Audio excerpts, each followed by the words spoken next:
How do you confidently guide any client through the innovation process? With the right frameworks and mental models, you can use logic to guide clients regardless of specifics. By the end of this video, we'll review key problem-solving models like Minto's pyramid principle, blue ocean strategy, accelerating diffusion of innovation, McKinsey's 3 horizons, and SciPoc new product innovation process, which you can download with the link in the description and customize to your needs. Real quick, for those of you who don't know us, we analyze business frameworks and summarize business books to stay on top of the latest business strategies. This collection of consulting tools uses logic and time-tested frameworks geared towards business and product innovation.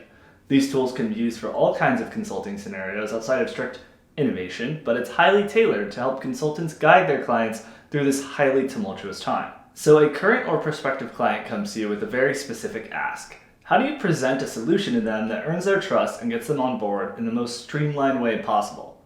One area you might not expect to find consultants is in charitable giving. However, when billionaire Mackenzie Scott gave away $8 billion in 11 months, she worked with a consultant firm called Bridgespan Group.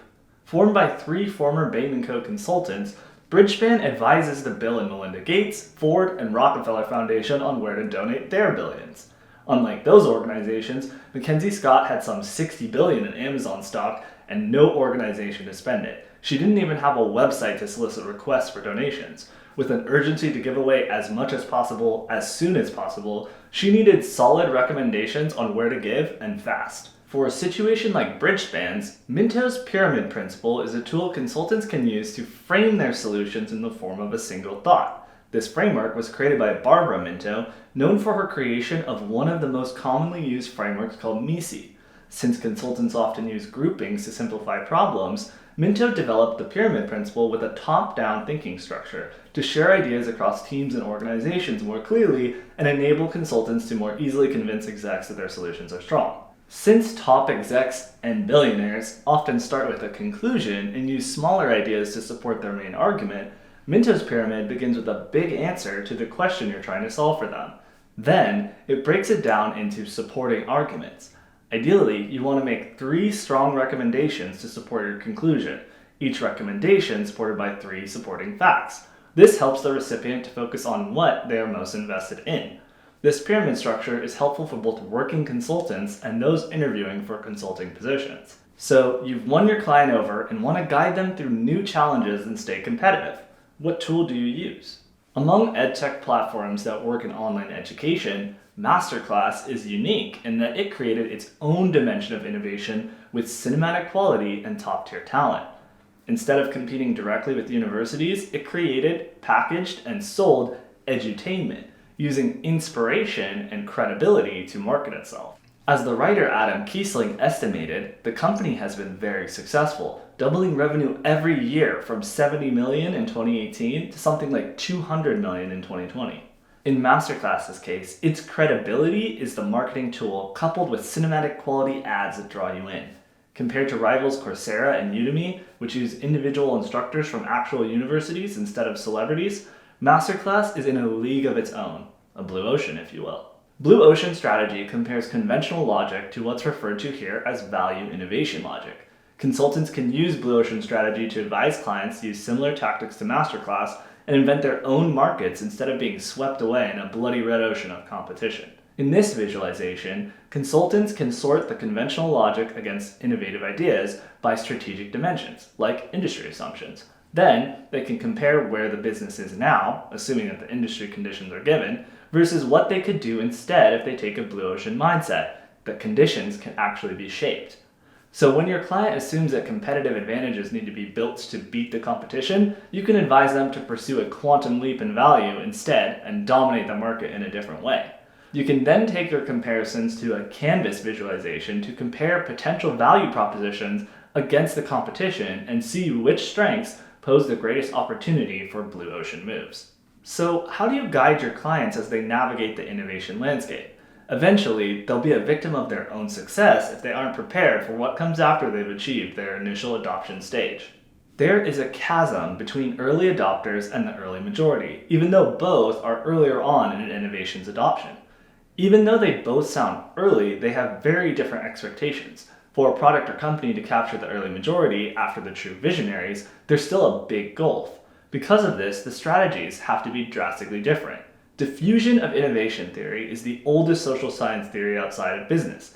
It states that persona types who adopt an innovation early have different characteristics from others. This means that as your client promotes a new innovation, it's important to promote the characteristics that will help or hinder adoption for each unique psychographic group. In this visualization, which you can download with the link in the description and customize to your needs, you can see each category broken down by adoption profile and psychographic. The chasm is the tipping point between early success and wide-scale adoption. Once you have reached 16% adoption of any innovation, you must change your messaging and media strategy from one based on scarcity to one based on social proof in order to accelerate through the chasm to the tipping point. As an example of how you might change your messaging for the visionaries, let's say you're Tesla 10 years ago. The messaging was, you could be one of the first to drive a battery-powered car. Be the change. But after Tesla's rapid rise and continued success, now the messaging should be, join the 5 million people who already have a Tesla. This is the social proof argument. So many people have test-driven and validated it, so what are you waiting for? As companies mature, they often face declining growth. In order to focus on consistent growth, they need to look for areas to grow into the future to make themselves better. For example, traditional banks across the world have been slow to innovate in digital banking, even though they've been aware of it for years. Many banks even neglected to grow their online offerings for a long time, despite the fact that online-only banks have been popular with younger people. Part of the reason they ignored pursuing something like Robinhood was because young people don't have as much money, so it wasn't financially viable to pursue it since they made the bulk of their money with asset management for older adults, not online.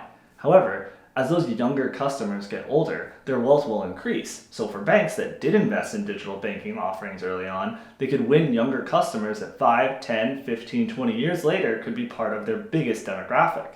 The McKinsey 3 Horizon structure allows consultants to guide clients through that same thought process so companies can assess potential areas to grow without overlooking present performance. Horizon 1 represents the core businesses associated with the company's business, the bread and butter, the highest profit margin to defend and expand this current business throughout continuous improvements.